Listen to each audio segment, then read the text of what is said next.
Hey everybody, welcome to the Plex. This is a special interview. I've got Gary Arnold here. Gary Arnold has done this movie that we watched on stream.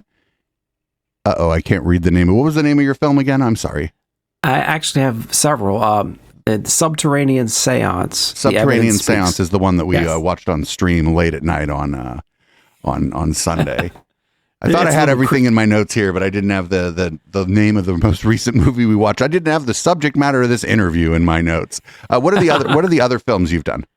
All right, and then you have Subterranean Seance. The Evidence Speaks is the initial in my series, the first one of the documentaries, and then you have Frog Hollow Road.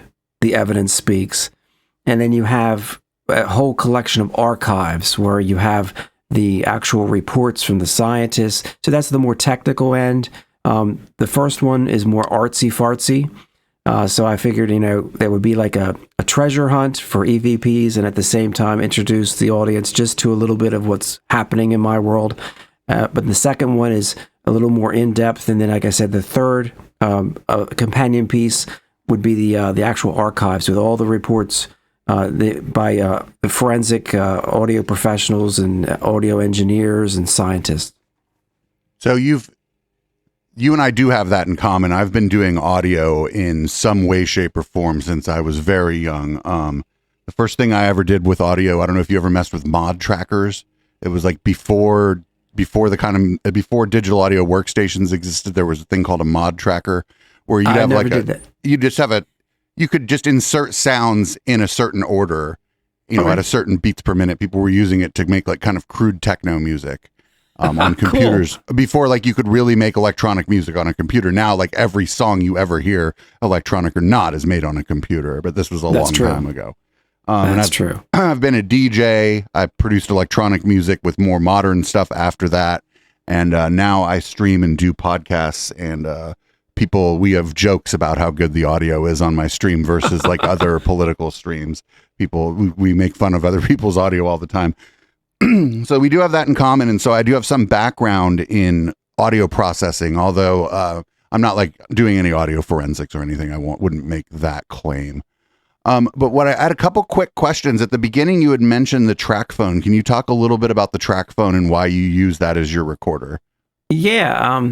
Actually, the backstory on that is very simple. I work in academia, so my wife wanted to connect with me. I was very old school. I wouldn't even carry a cell phone.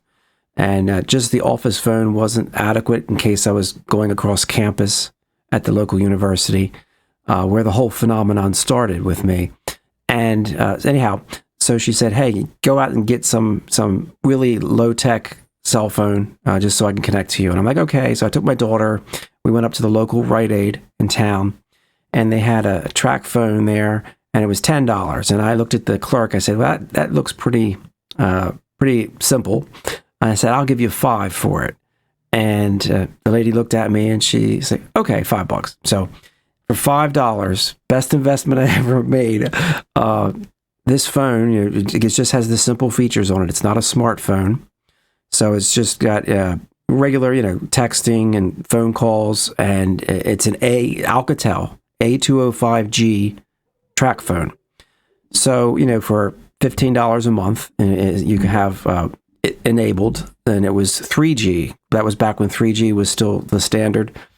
And today you could not use that phone on the networks. They phased that out. So I have to always upload the clips now and then separately send them.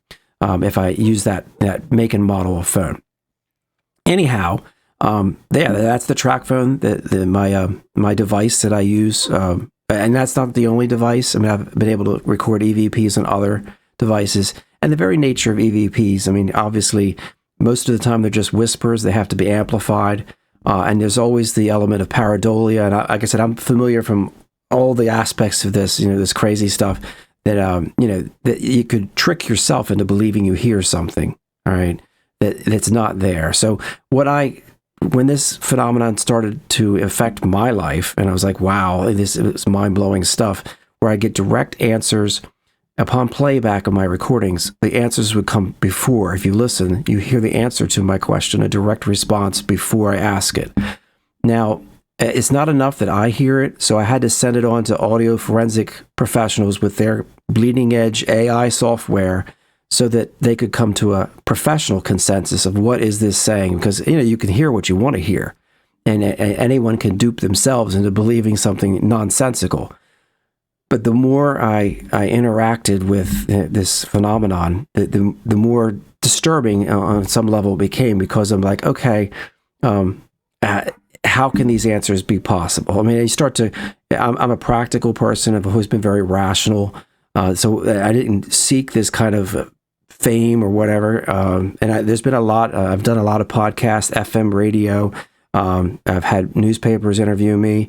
And it's crazy stuff. So I have a website, which I call my Compendium Launchpad site, and it's got links to everything. It's got links to the documentaries. It's got links to all the podcasts. Eventually, I'll have a link to this, and it's just it's fun on one hand, but the serious part is coming to grips with it as being real, because it's just, I consider this part of the natural world, and there are a lot of things about nature that are still mysterious. There's an element of, what does this mean? Is this, because the messages a lot of times are personal, and they say my wife's name, all right? And her name is unusual because she comes from what used to be East Germany. Her name's Antje. So when you have invisible entities speaking from the void, her name and answers to questions, and voices, and that's the thing. What the key to this whole thing is amplification of these simple clips. And I've had these, actually, I'm sure you've heard in the news something about Havana syndrome, which there's a lot of debate whether that's a real syndrome, whether it's just again, people mass hysteria where they start feeling like they have been affected or targeted. I've actually had a group of people analyze some of my clips who are involved in those projects. And they're uncovering through their software that they're using multiple layers that are inaudible, subliminal layers. And some of the crazy things, like I'm a big pigeon aficionado. I raise exotic pigeons from all over the world. All right, rainbow pigeons imported from Thailand. I mean, if you look at my Facebook page or something, you'll see, my gosh, this guy's really got a passion for pigeons. And it's fun. And I had these homing pigeons. I also have, standard pigeons, not just exotics, but I had an extra pair of white homing pigeons.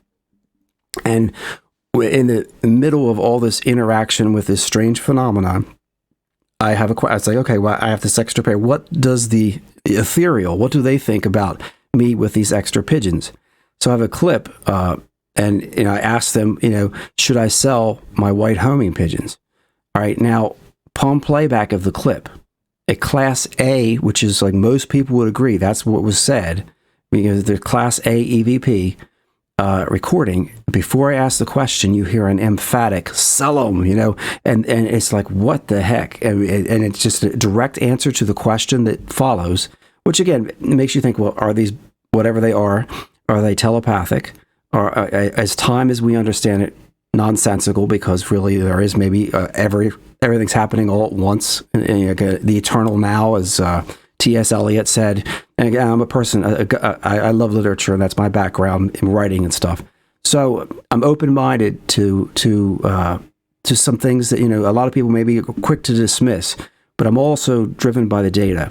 I could never just stand on, like, this is my opinion. I've actually had to outsource this to professionals, including one's a Nobel Prize nominee. All right, these are people who, in their field, have distinguished themselves, and they've done work with me. And again, all of this you can interact with through my Compendium website, and it's got links to Stanford University professor, and it's got links to, there's just different people and all the reports, and everything that I do is free. All right, I'm not charging for it, because I first and foremost think, when it comes to working in academia, there's a sense of everyone wants to be pedigreed and have credentials, and that's the only way you'll be respected in your field. So I could never do that alone, because I have a Bachelor of Arts degree in English, and helping teach writing and stuff. That's at the university level. but I use these scientists, and they did pro bono work, and I would actually have some other scientists who would ask me to do remote viewing tests with them. So one scientist who is famous, I'm not going to say his name right now because he kind of like he helps me as long as he can stay under the radar. But one guy, he had this blue can out on a park bench out in Washington State. All right. And so he calls me. I don't know anything, none of the background on this question. And he knows when I'm interacting during my lunch break with whatever they are. And so he's like, I'm going to give you a question. You'll have 5 minutes to interact with them. Send me the answer back. All right. So he wanted to know what was on a park bench out in Washington State, and et cetera, in this blue can. And I asked the ethereal, and that's what I call them, because I can't see them. And I asked that question, and before I asked the question, an answer's heard, a battery. So I send this clip, and I didn't interpret it. He wanted the raw clip. I hear a battery, but I don't want to prejudice or alias the information by saying this is what I hear until after I hear what he hears. But I did jot it down so he knew the timestamps there. So, everything, we go about this in a scientific way, even though this is like fringe science. And he's like, wow, that's amazing. And it was right. And so then the next question. So I start working with these people in the aerospace industry who are people who are prominent and also believe in aliens. All right. And because some of these, whatever they are I interact with, claim to be alien and claim to be otherworldly.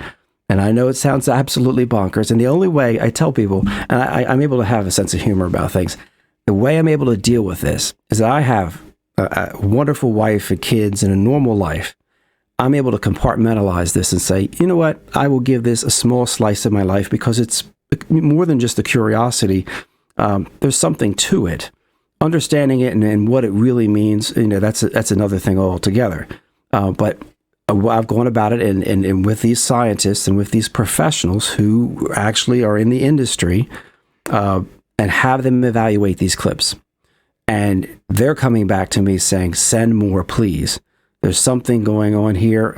The whispers that are the EVP portion of an audio clip where I'm interacting, the whispers apparently are not formed like we form things with a human larynx where we have air moving over vocal cords. These are formed in packets of energy, call it white noise primarily. And that's apparently key to a lot of this, is that the old school Tracfones, they have filtering algorithms that aren't as good as the modern smartphones. So there's still a certain degree of white noise, and whatever they are, the entities are able to craft this white noise into what sounds like human speech. Now you have to have the software to really evaluate, and that's what the bleeding edge software they're using to evaluate these clips. And most of the clips are under 20 seconds. So I ask a question. I don't go in any trance. I don't do any rituals or any nonsense like that. To me, that's always been like a distraction from, hey, what's going on? All I do, I hear this strange ear ringing in only my right ear. That lets me know whenever they want to communicate. And all I have to do is a thought pops into my head or somebody's told me a question to ask. During that time, I'm able to push record upon playback of the clip. There is a section of the clip, and you can actually graphically see it in every clip where there's an EVP. There's my speech, which is strong and, obviously made by a human being. And then there's this element at the beginning of a clip that is weak. Even a Class A EVP, which can be audibly, can be deciphered and say, wow, that really sounds like this, and most people would agree on that. That portion of the clip is not formed by human speech. So, somebody said, well, hey, maybe the government has, AI, satellites beaming stuff. Hey, I'm open-minded about a lot of things. I think, I go through the list and I use Occam's razor, what's the least cumbersome explanation that requires me to suspend this disbelief, and you can say, well, the first thing is you're crazy. Yeah, that's my impression actually, and that's good. Because that's how I would have felt if somebody told me this before I encountered it and before I indulged it. I I would have said that's nonsense. That's absolutely absurd and ludicrous. So the question was about the Tracfone. Because I did look into the Tracfone, and you're right. Yes. It has DSP. All these things have DSP in them, and it's just like much older DSP. And the thing about a Tracfone, and I didn't know exactly the model, but I do know they're cheap phones, and I know that in intelligence gathering operations, sometimes people will want to use a cheap phone because the mic on it just picks up everything. Everything. So you can stick it under a car seat and you might be able to catch a conversation or whatever. But I don't know that that necessarily means that it's a more accurate reproduction of what it picked up, because the DSP is still there and you're still going to have artifacts from the DSP. And absolutely. I fully aware of going into this analysis that there are certain things that you have to almost say, okay, that's a given. But then you start getting, and that's why I went for the objectivity of, okay, these professionals using AI software. What software are they using? I could not tell you exactly what they're using. They're using some kind of transcription software. It's next level. They don't clue me in. I think if you watch the second documentary in the archives, you actually see some of the forensic professionals, and it's all free. And I want to emphasize, I'm not making money from this. I mean, I started out charging a nominal fee, but I've decided this, and here's a reason, and I'm going to tell you why.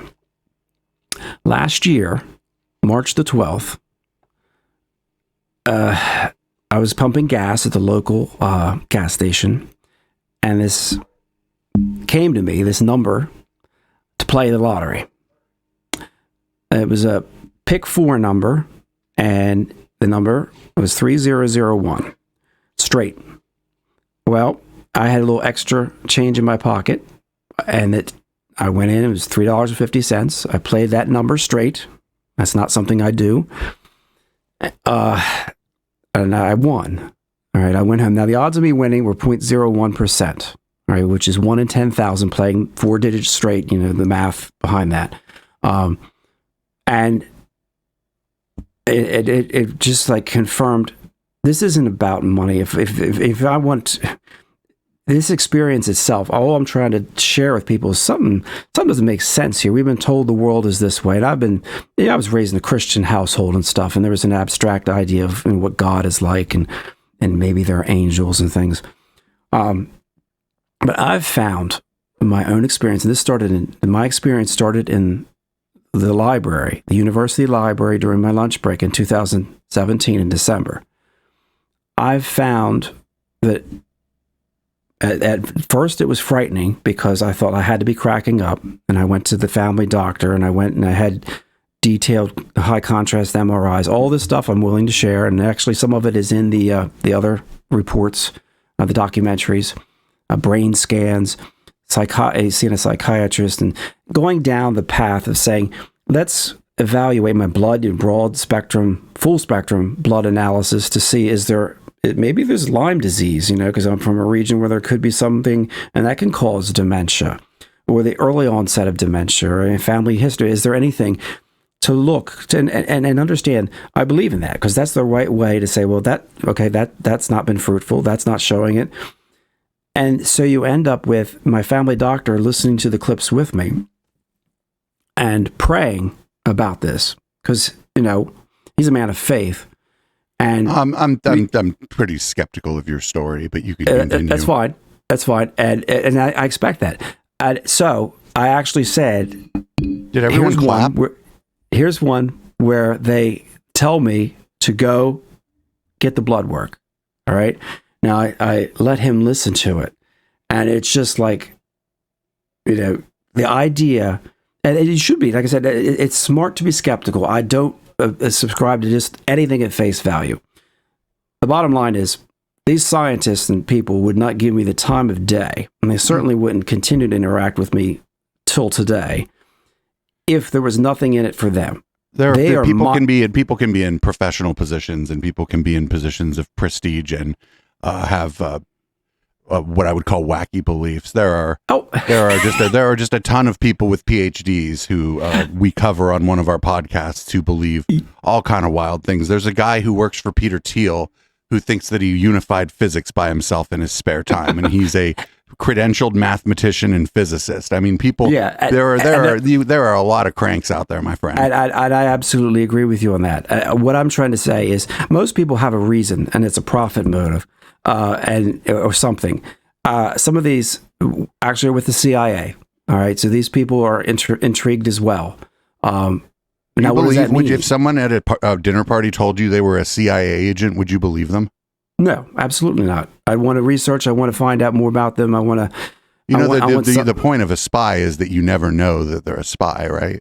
Well, yeah. That's like one of the main things that a person in intelligence gathering does is to make sure that not even their family knows what they do for a living. You know. Well, people who work in the CIA, not everyone's like that, and I mean, they some people are very proud of their work for their country, and these people are more. They're not fringe people. What I'm saying is my clips, they're data mining, and it's pro bono. All right, so they're helping me, I'm helping them. If they want to do remote viewing, if the chance of me getting it right accidentally, just like the lottery number, well, there's a mathematical reality, 1 in 10,000 chance of me getting that number right at that moment, that night. And it's all public record. So you can go back and say, somebody's going to get it. Yeah, but that's true, somebody. But it was me at that moment for the reasons that I said. All right, a number that came to me. And that sounds hocus pocus and magical, but the whole experience that I'm discussing starts with a premise of, man, this doesn't make any sense. Well, how do I try to make sense of beings that seem to be able to answer questions for other people, know things that I don't have, access to information that I don't have, and I can show that. And I can say, hey, here we go. This is the log. This is the timestamp. Unless somebody is able to see through walls and satellites beam, and that, the more, like I said, Occam's razor, the more exotic it becomes, the more ridiculous it becomes, where I have to suspend my disbelief to such a degree that that's just crazy. Well, on the one you mentioned about like the person who said, could you tell me about, I don't know, you said there was a can or something on a bench, right? Yeah. Mm-hmm. You have to know what double blinding is, right? Yes. So the person that was asking you to get the information knew what the answer to the question was. Is that correct? So when you sent them back the audio that you had gathered through whatever means that they were then analyzing, you had mentioned pareidolia. Is it? I think the most likely answer to that is that they were engaging in the audio version of pareidolia because they had reached out to you to gather information about this scenario that you can't see. And if they had reached out to you based on, what you've told me about your work and what you've done in this field, they're going to be inclined to believe that you're able to gather the information about the object they put on the bench. Well, it goes beyond that. I mean, actually, I was involved in, I won't say the source. Well, here we have another thing I have is that I asked what software these people were using and you don't know. Yeah. And every time, like you mentioned scientists and none of them have names. Yeah. Well, I can say one right up front. Dr. Gary Nolan, Stanford University. I watched that your interaction with him. That's public. Some of it, like I said, I had a group of people approach me. This was right after we had assassinated someone in Iran. All right, and we knew Iran was going to strike back. So I had that day question about what was going to happen. So these people wouldn't in the CIA they wouldn't waste their time playing a game, in my opinion, to try to extract some nonsensical clip that doesn't make any sense to anyone. So it's going and I think once the buzz around whatever my ability is, and I don't claim any ability. I go back to, I've asked these entities, why me?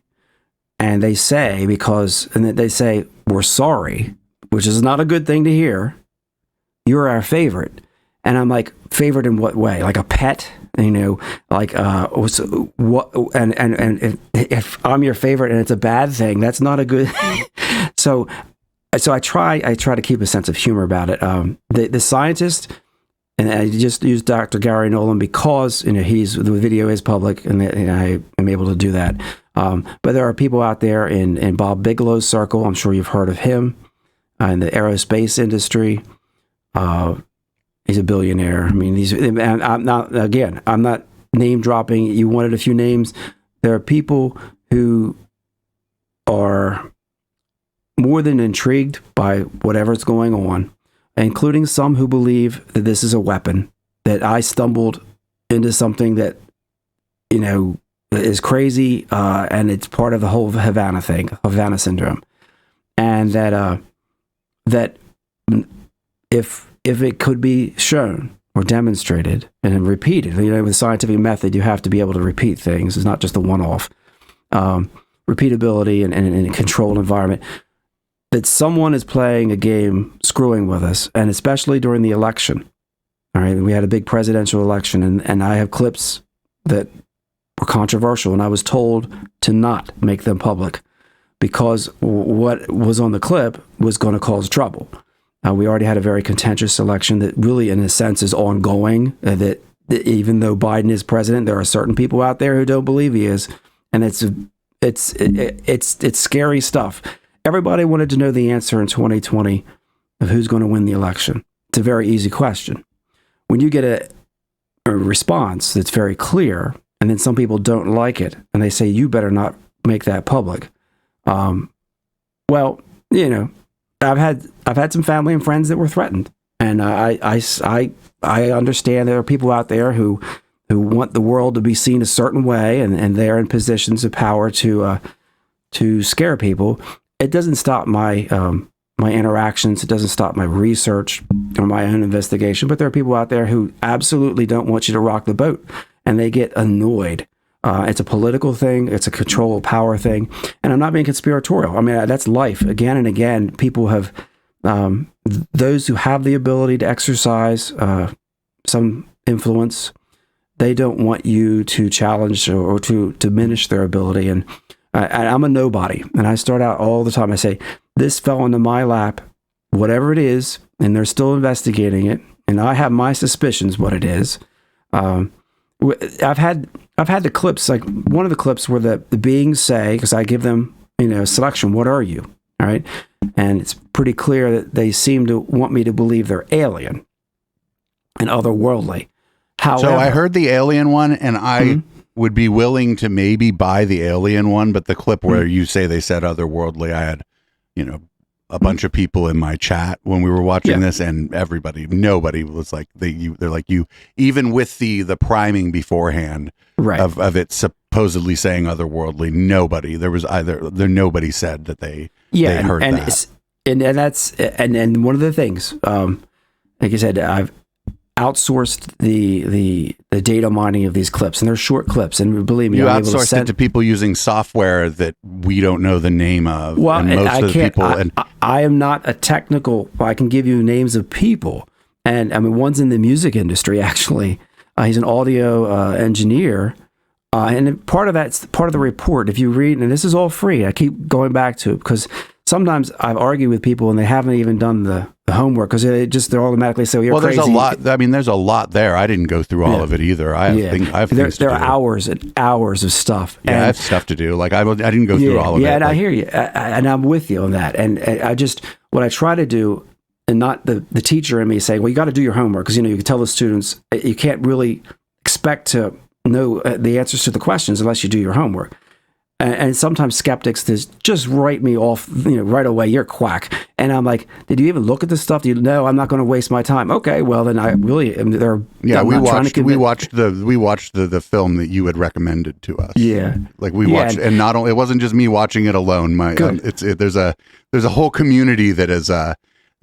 To be honest, we thought it was kind of funny, honestly. Yeah, and I am all about skepticism, healthy skepticism, where you say, well, I'm open-minded, but you really got to do something extraordinary. If I can only emphasize, please, the in-depth reports and the scientists and all that, that's on the archive section. And that's all part of it. It's all free. Keep going back to that.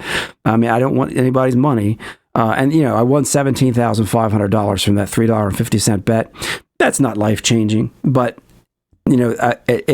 certain people in certain circles suddenly said, wow, we need to take that to the next level. And I'm like, sure. I said, But do you think everybody who then picks like the winning lottery numbers is likely psychic or has connections to something? No, just you. No, I don't. Just you. No, not me either. I mean, it has nothing to do with it. Look, I didn't, and this goes back to, I never raised my hand saying, boy, I'd like to have this experience.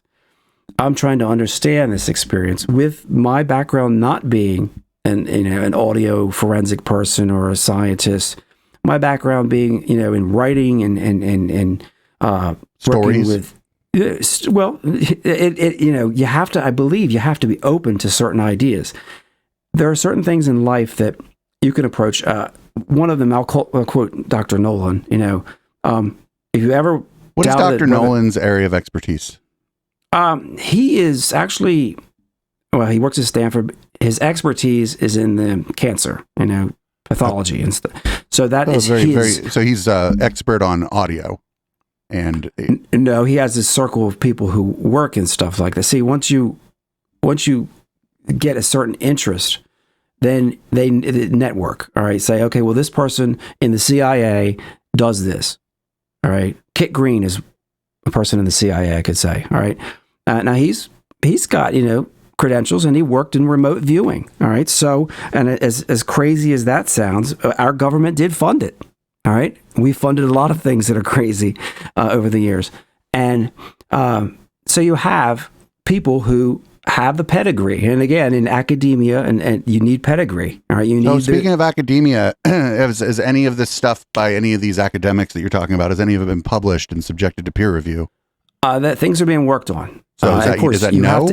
No. Things that I can say right now. I cannot wait to read the peer review of this stuff. Yeah, well, right now, first and foremost is some of the stuff that the whole disclosure movement. All right, that we're not alone, and that there's, obviously in Congress you've been having these hearings and stuff, and the quick way to try to. I'm going to play with words to deflate an argument, because say, oh, these are all just spy balloons and Chinese spy, but that also drums up money. You have to. The threat narrative is there. All right, our culture, our government, they know how to pull the right levers and scare people to get money to devote to projects that really are military industrial complex.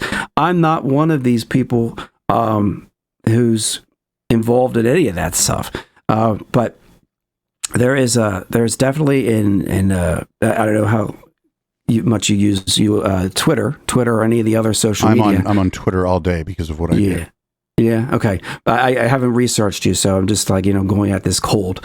But wait. So you didn't even take a couple minutes to look into who you were talking to? Oh no, I'm saying I didn't research your social media presence and your social media fingerprint. Yeah, I have. I have looked into you and your pages and stuff. But even the Echo, a whole site and all that information. But no, I have not gone through all your social media posts. No. There's too much in life to other things to do. My daughter's about to graduate from high school. My son's in college. Their family activities and visiting the local university that my daughter's interested in. So there are things that priorities, and I try, like I said, a small slice of my time with this. Although it seems like, because it's cumulative since 2017, it seems like a lot of information that I have, hours, and that's true, because a little bit here and there adds up, before you know it. And you have this plethora of wow, all this information that people can check out. But I keep going back to saying it's free. And if you are curious and say, well, I don't understand it, I'm the first one to say I don't understand it. I don't know why I'm involved in it. Did I profit from it? Maybe you could say, well, you won the lottery thing, even if that was a fluke. Now, if we win it a few more times, I try to tell one of the people, because Pennsylvania Lottery, they did not want my story to be out there because that's not the kind of story they want. Well, does Pennsylvania Lottery, is it the Pennsylvania Lottery who didn't want to publish your story, or was it like local press that didn't want to publish your story? No, it's a PA Lottery because let's imagine just for a second that if even 60% of what I say is true and I was able to win on some supernatural hunch, that gives me an unfair advantage. Then the lottery is not going to be happy because the game's no longer fair. If you have one person who can somehow, beat the system, beat the odds, that makes the whole game suspect. So you can understand that they don't want certain things. Certain people get uncomfortable and say that we don't want to hear your backstory. Even if you're a winner, we don't want people to know your backstory because it makes people feel uncomfortable. I've actually been told when I was on the radio, 98 Rock Baltimore, I was interviewed, and that's also, the link is on my website. They took me off the phone. They said, the person pulled off the side of the road here, and they didn't want to go to work because of what you were saying. It scared the bejesus out of them. And I said, well, I don't know. And there are sensitivities out there. I said, I try to be, honest and everything. And I pretty much laugh at most of it, even my experience, because you guys see the humor and everything. And one of the things I try to really convey is whatever I'm interacting with, and I always qualify it because, I don't trust them. And I was going back to that clip, the alien clip. I had a subliminal analysis done of it and they found. By whom? An audio forensic professional. You have to go. You can read the report. It all but says his name. The guy who put out the Goo Goo Dolls record, maybe? Well, he put out several things, but no, not the Goo Goo Dolls. I do like some of the Goo Goo Dolls music. I do too, or at least I used to. They're not what they used to be. Yeah, exactly, when they were cutting edge. But I'm just like, when you say like an expert, the problem, you had mentioned the guy from Stanford, and you had used his like. Yeah, only because his lab coat sort of as a status symbol, but then we find out that his area of expertise is cancer, which is fine. People should be working on cancer. I'm glad that person is doing that. And if they have, beliefs outside of their area of expertise, it doesn't even matter as long as they're doing good work and treating the people they work with really well, and, publishing work in their field and getting involved in peer review and doing all the things they need to do as a professor. That's great. They can believe whatever they want outside of that. Yeah, and I agree with you. I'm saying he was the inroad because he's got connections with the Havana Syndrome group, with the CIA. All right, these are people who they brought him MRI scans of people's brains who were scrambled by exposure to something. All right, now he was given access to that for a little while until he dug a little too deep into the stuff. I mean, some of the cases were terminal. All right. Did those people have cancer? Well, there were effects. Some of them, somebody's brain is scrambled or burned from radiation or something. And the military pass that on to a neuroscientist. Well, but that's it. When you deal, he's not about silos either. So he works with some people at the CIA. They come to him with questions. I'm like highly skeptical of people who claim they work with the CIA because that's a shut the fuck up kind of situation. Yeah, well, I hear you, but I also, when you have the kind of money that some of these people are working with, and you have a lot to lose with your reputation. We're going to talk about pedigree and prestige, and your people can believe all kinds of wacky things. Don't get me wrong, but I'm pretty much, here's what I put on the table. Something weird's going on where I'm getting, and you can say pareidolia from my end, but I'm getting responses, direct, intelligent responses to questions that are becoming 8, 9 times out of 10. You can hear them before I even ask the question. And that actually brings me to another question. How long before you ask the question is this supposed response? Is it like immediately before, or sometimes is it 10 minutes before? No, it's usually immediately before. It's within the idea that I've been told. Again, I'm not credentialed in any of this, but the idea is that there is about a half-second delay in our perception of consciousness, that we are able to think that we're in the present time. If that's the case, I'm a pretty good DJ. How do I DJ if that's the case? How do I match beats? Yeah, and I'm just trying to. understand. So they are like, during that delay, if something could read your thoughts, even if it's a military, a weapon, something that, because you understand, AI is so, is it becoming so, it's the flavor of the moment, but it's also like when the internet first came out, people started to see, wow, this is going to be life-changing for a lot of industries and everything, and how people interact and correspond. Same thing, AI is coming along, but just like the internet was around a lot longer before it became mainstream public. Well, So yeah, you start to think- before the World Wide Web, there was Yes, you could connect yes. to the internet via other methods. The World Wide Right. Web just made it so that anyone could point and click and get around. Exactly. So you have like Chat GPT and stuff today that's accessible, and people are like, wow. But this has been out there for a while.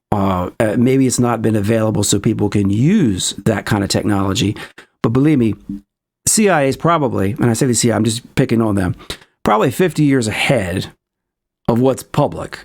So if the AI was developed years ago, you could almost understand somebody create the ability to have that half a second advantage on somebody's thinking. So if I'm going to ask a Do you question think about something like Chat GPT existed, 50 years ago would be the 70s? something like it in obviously a different form, obviously very few people involved in that because it would be so exclusive. So but the to extrapolate from that, you also would then believe that there were computers, there were like silicon, or there were chips, there were central processing units or GPUs or other sorts of data crunching technology in the 70s. I think that we put men on the moon in the 60s, and with that technology we were able to do it. Barely. We did it. There are people out there, and I will argue with people who are flat earthers and totally think that the moon landing was a fake. Again, the technology's there. I'm sure we can zero in with some of our telescopes. Maybe they're not public yet, and we can look at some of what we left behind on the moon. Some of the litter. But it's kind of funny that the first thing we did when we got to the moon was litter, right? Yeah, I use that word, so I'm guilty of it. That's how I feel. I'm very much into nature. I'm obviously wearing a shirt. I like to hike and be in the outdoors, and that's why I try to go back and say, whatever I'm interacting with, man, it's natural. And in the cosmic sense, I try to open my mind and say, this could be something, and I try to connect with people and find a common denominator. Horton hears a who, all right? The little whoville, microscopic on the little bit of dust on the clover, and Horton the elephant and the children, Dr. Seuss made fun of because the rest of the forest, like, this is ridiculous. We don't hear the who's that you claim to hear because Horton has the big ears. And, he's persecuted for his beliefs. Until it becomes self-evident. And I think that's a lot. In science and stuff, there is always that level of persecution. And I'm not a scientist, but I'm saying if a new idea comes along, yes, it has to be wrestled with. It has to be, evaluated, tested, a hypothesis. And then you get a consensus. And eventually, a lot of times the people who are initially so skeptical become the converts. And they say it was self-evident all along. We just didn't see it. Well, there's the process of publishing papers, subjecting things to peer review, having others replicate the results and stuff. And I feel like absolutely that's sorely missing from what's going on here. I did look to see on published papers on EVPs, and the peer review on them was pretty brutal on the papers and about it should be, and it should always be brutal. It should be honest too. I have, like I said, I stand on one thing. Something weird's going on. People don't just win lottery and start, somebody's going to win the lottery. Well, you can say that, but and it's easy for you to say. For me, it was like, wow, this is so novel, and the results. When I won the lottery, that night, I was sitting there with my family, trying to have a poker face when the number came out. And my daughter said something that she saw at that moment. And I'm sorry, your daughter is also able to see otherworldly things or get transmission from the giant head or whatever? No. She saw something that was like a confirmation. And sometimes I don't understand. We're limited by language in many ways. So how do I express something that at times is ineffable? It's almost magical, without sounding absolutely bonkers to the point where I can't communicate the experience. So I try to inject humor. I want to say whatever it is I'm dealing with, they're mischievous. They like to play games. They can be naughty. They can be vulgar. They can be things that I'm not. And they have a warped sense of humor. But I believe, and I've said it to the researchers, including Dr. Nolan, hey, cancer doctor. You can, I know you're going in, you're trying to, and it's okay to try to exploit the weakness in the position. But well, I mean, because I'm not taking a position. No, well, I think, like I said, open-minded skeptic is fine, but it's just so easy. A lot of times people are just dismissive without looking at it. And that's why I try to say, here's all the research, here's the papers, the association. Wait, there's no papers. The archives, you can actually see the reports. The Times, all the stuff that they analyzed, how they did it. You can see. But no paper. Okay, listen, I have a lot of academics in my community. Yeah. I have professors ranging from sociology to PhD candidates in molecular biology who come on to talk about conspiracism. A lot of times medical misinformation is one of our primary focuses. And if you tell them that there's a paper, they're going to be like, what journal is it published in? Yeah, I understand. So I feel like there's a lot of academic window dressing going on here, but there's no actual academia going on here. Well, and I look, right now, things are being evaluated and reviewed, maybe peer review. There are other scientists and stuff at some point. Well, the paper has to be accepted into a journal for the peer review to happen. Yeah. So at some point when people have enough data and they, have that confidence that goes with, okay, well, what's going, there's some mystery here. That's what people are investigating now. I supply the data. All right. I ask that they share it with me as much as I share with them, pro bono. Scratch my back, you scratch, yours, whatever. And the idea is, all I want to do, I'd like to go back to the normal life because I'm not making money from this. I'd like to go back and say, well, hey, the simple life that I had before, where I didn't have this annoyance, because it can be an annoyance. Whatever these beings are, they are needy. They crave attention. They crave attention in a way that sometimes can push the envelope and be. They like to, like, if they want to refer to an animal, they will make noises to sound like the animal. At the same time, they will affect their voice. And I say voice. See, I understand. I'm going back. I'm trying to make a common denominator communication-wise. The computers say that's what it's trying to be. It's a frog trying to say, is this a frog? Because it blows my mind to think in the first place, hey, it's not about interpretation. It's not about winning lottery numbers. Those are all, connect the dots, make a constellation. But even that is an artificial connect the dots. It's about what the hell's going on here. This, according to science, and I can put the phone, the Tracfone, in a Faraday pouch, military grade. Does the military use Faraday pouches? Yes. Yeah. Then it can still get through. The signal, whatever it is, you should not be able to text out of that. You should not be able to take a call. Faraday pouches don't prevent audio recordings. No. They prevent. No, the signal, the electromagnetic. Because understand, the component that they're using with white noise, they believe there's a certain frequency that has, and that's what the Havana syndrome people are saying. These are a certain frequency that is getting into the clip. That it's not being manufactured by air moving over a larynx. It's not being manufactured by a noise in the room. There's something in my ear making a noise that sounds like a crystalline coded noise, almost like Morse code, really fast, and it sounds crystalline. Only my right ear, and believe me, I've had the MRIs and everything. I can share all that stuff. I'm sure I don't mind. And my brain is actually youthful for my age. I'm going to be 56. So I'm just like, well, pretty old to have this weird stuff going on. It's not, I'm not afraid of dying or anything like that. I mean, so it's not like this fear of death is driving me to, some hallucination. We wanted to go down the checklist and say, what is causing my ENT doctor an audio hallucination? What is this? So when this happens, you can have the Faraday pouch. I don't have to touch anything. It can be across the room. All right.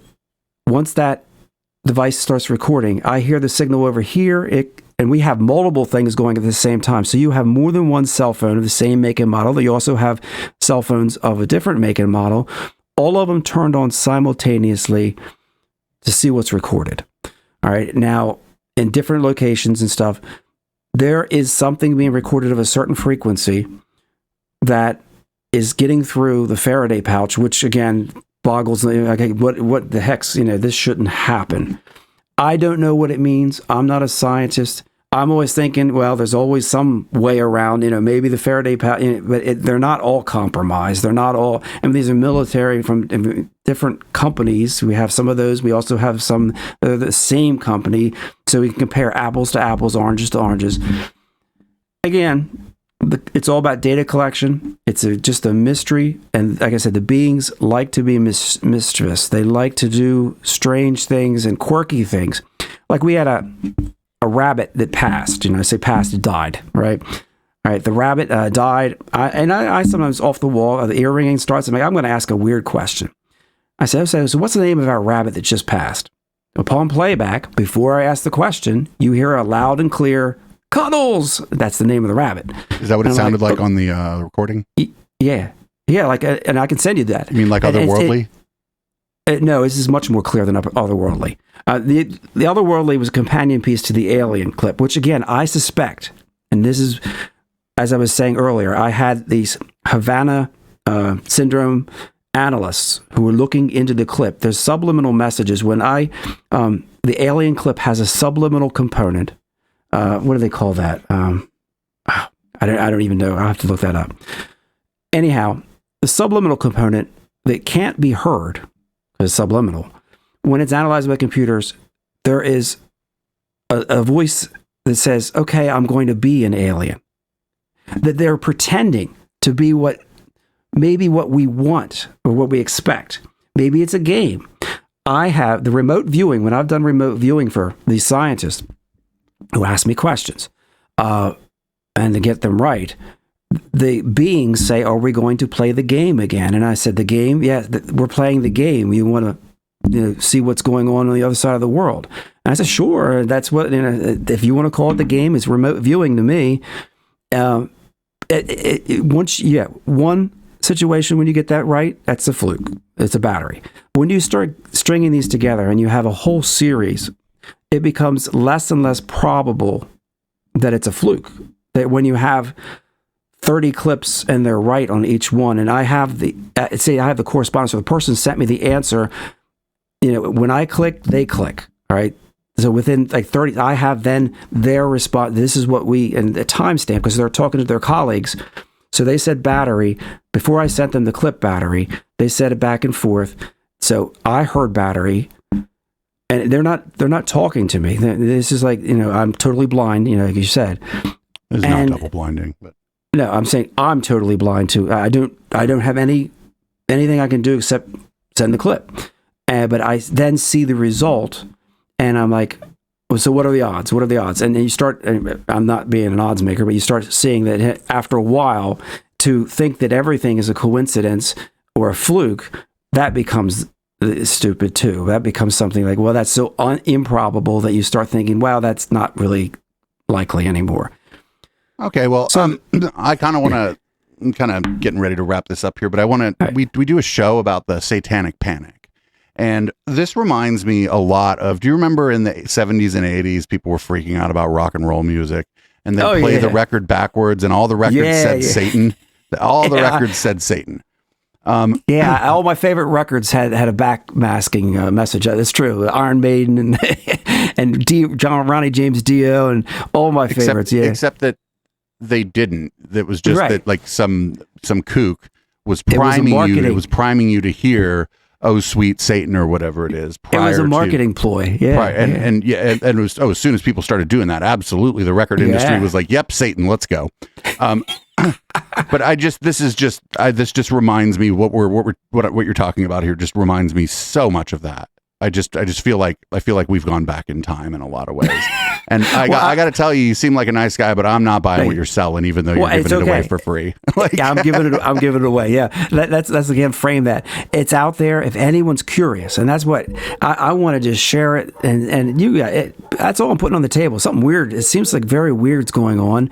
It seems to have got some interest from people who do have credentials that I don't, and what they're doing with the information they're mining, the data, I have no idea. They share with the computer the analysis, the consensus that they're getting, and I don't understand it. Still don't. And here we are, over 5 years later, it's still going on. And again, I give a very small part of my life to this, but I think that it's different enough that it makes you like, oh well, maybe I need to think about this and be open-minded, because there's still magic in the world. Not that I don't understand it, so it seems magical, but it's quite possible that it's very mundane. One of the things I said before with the Horton Here's a Who reference for Dr. Seuss, I'm open-minded enough to think that there's some kind of microscopic entity. I'm saying like a flea, and there's some kind of consciousness there, and it likes to play games, and whether it's alien or not. I mean, it's not human apparently, so you can say it's other. But whatever it is, it's interesting enough that I have created a website and interviewed and done all kinds of things, and I'm continuing this investigation. Because it's a puzzle, and I'm an avid chess player. I play chess, but I like to solve. Chess is a big puzzle, and when you get the pieces moving, and you can understand, wow, the things that the possibilities. Same thing here. Somebody, when I won that lottery, and I keep referring to that, and I said, okay, this is nice and all. I said, but if I can demonstrate this, and if it can be peer reviewed, the data, and I said, there's your winning lottery ticket. I said, it'll change the world. I said, people will wake up. That's a single data point. It's relying on an anecdote.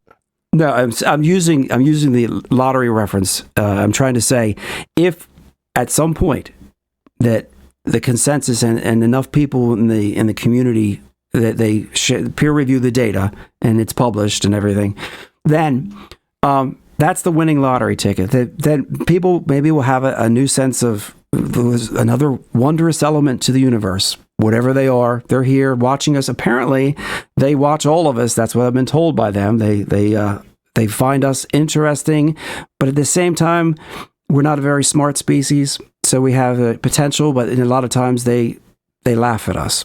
So it is kind of humbling to think that maybe we're looked down on by whatever.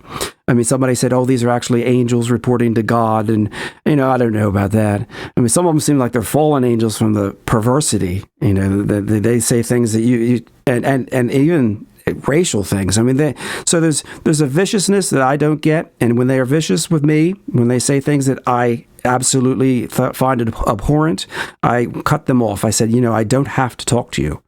And then they apologize. I have so many clips of apologies. You would be amazed where they're saying, I'm sorry, we're sorry, we didn't mean. Can you imagine? And number one, it's an ego trip to even think that something like this would even deal with me, but then to apologize to me, what a manipulation. I see right through it. So, and I'm not trying to manipulate you. I'm just trying to put it out there. It'd be pretty hard. It's all free. So have your audience say, hey, it's free. And, wade through it. Maybe you get something from it. I mean, maybe not. All right. Well, cool. Like I said, I think this is all a bunch of nonsense, but I enjoyed the conversation. And thank you. You seem like a pretty nice guy, and I do believe that you believe what you're telling me. I don't think you're a grifter. So, everybody, this has been Gary Arnold. What's the best website for people to find you on? All right. If you look up "We Are Not Alone," just as one word, "We Are Not Alone," and then the word "medium," you'll see Gary Arnold. That's my name. I have a whole, like I said, bunch of stuff. It's a compendium site, lots of things. Everything I've done really is right there. The scientists, you can go to the reports, the analysis of the clips, all the archives, all the documentary stuff, all free. All right. Well, thanks for joining me. Thank you. Have a good evening.